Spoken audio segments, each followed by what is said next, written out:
জয় ঠাকুর, জয় স্বামীজি, জয় জগজ্জননী শ্রী শ্রী মা শারদার জয়। নমস্কার বন্ধুরা, জ্ঞানামৃত মোটিভেশনাল চ্যানেলে আপনাদের সকলকে জানাই সাদর আমন্ত্রণ। আপনারা সকলে কেমন আছেন কমেন্টে আমাকে অবশ্যই জানাবেন। আশা করছি জগজ্জননী শ্রী শ্রী মা শারদার আশীর্বাদে আপনারা সকলে ভালো আছেন, সুস্থ আছেন। মা তার সন্তানের মঙ্গলের জন্য সব করতে পারেন, সমস্ত অসম্ভবকেও সম্ভব করতে পারেন। যা কেউ পারেন না তা একজন মা পারেন। আর সেই মা যদি হন জগজ্জননী শ্রী শ্রী মা শারদা, তাহলে তো আর কিছু বলার অপেক্ষাই থাকে না। আজকে আমি আপনাদের সামনে এমনই এক সত্য ঘটনা তুলে ধরব। শ্রী শ্রী মা তার এক সন্তানকে কিভাবে দয়া করে সেই সন্তানের জীবন দান করেছিলেন, সেই ঘটনাই আমি আপনাদেরকে আজকে জানাবো। ভিডিওটা যদি আপনাদের ভালো লেগে থাকে তাহলে অবশ্যই লাইক করবেন, কমেন্ট করে আপনাদের মতামত আমাকে অবশ্যই জানাবেন। আপনাদের কমেন্ট আমাকে নিত্য নতুন ভিডিও বানাতে উৎসাহিত করে। ভিডিওটা শেয়ার করে সকলকে শোনার সুযোগ করে দেবেন।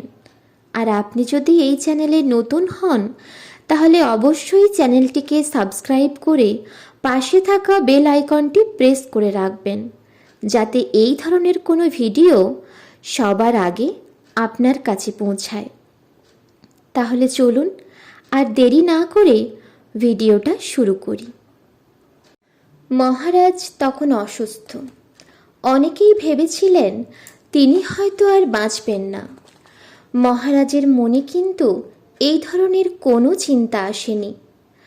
আশেপাশে সকলেই তাকে দেখে বলা বলি করছেন যে তিনি বোধহয় আর বেশি দিন বাঁচবেন না।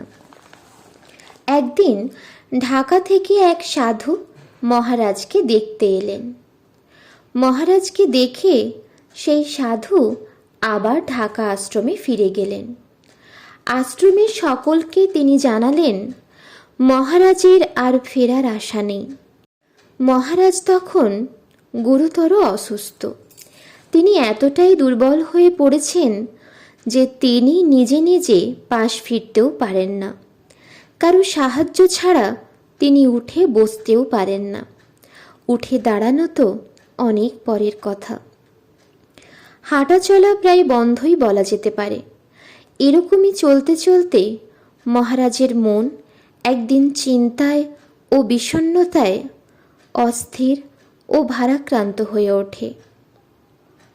মহারাজজি মনে মনে ভাবলেন, জীবনে হয়তো আর কখনো উঠে দাঁড়াতে পারবো না, আর হয়তো কোনো দিন হাঁটা চলাও করতে পারবো না। এইরকম নানা কথা ভাবতে ভাবতে কখন যে তিনি ঘুমিয়ে পড়েছেন তিনি নিজেও জানেন না।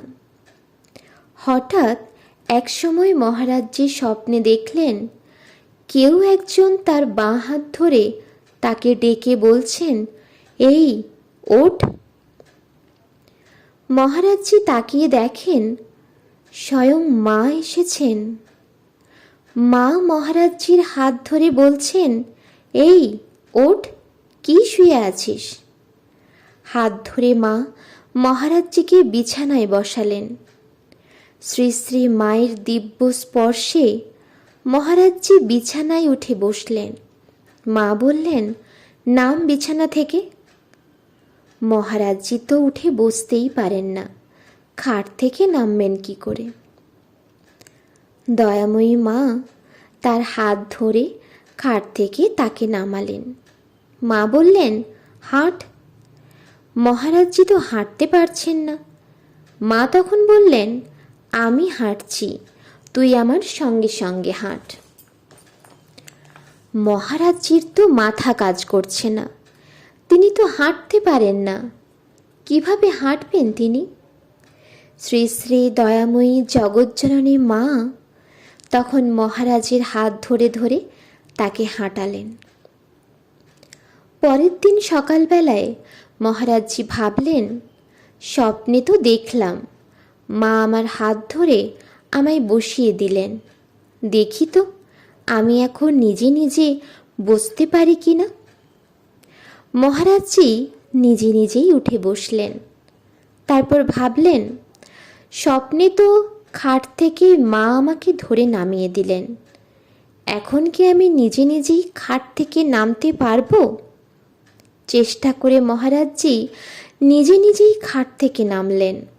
তারপর ভাবলেন, মা তো স্বপ্নে আমায় আমার হাত ধরে হাঁটালেন, নিজে নিজে কি আমি হাঁটতে পারবো?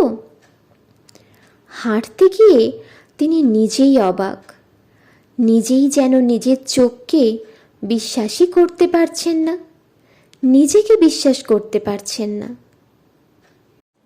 তারপর মহারাজজি ধীরে ধীরে সম্পূর্ণ সুস্থ হয়ে উঠলেন।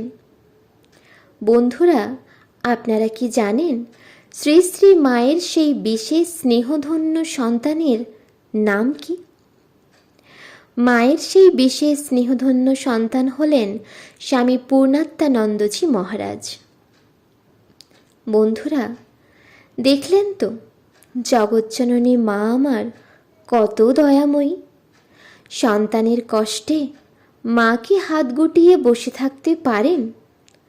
মায়ের প্রতি বিশ্বাস, ভরসা, ভালোবাসা থাকলে মাকে যে আসতেই হয় অসাধ্য সাধন করতে, অসম্ভবকে সম্ভব করতে।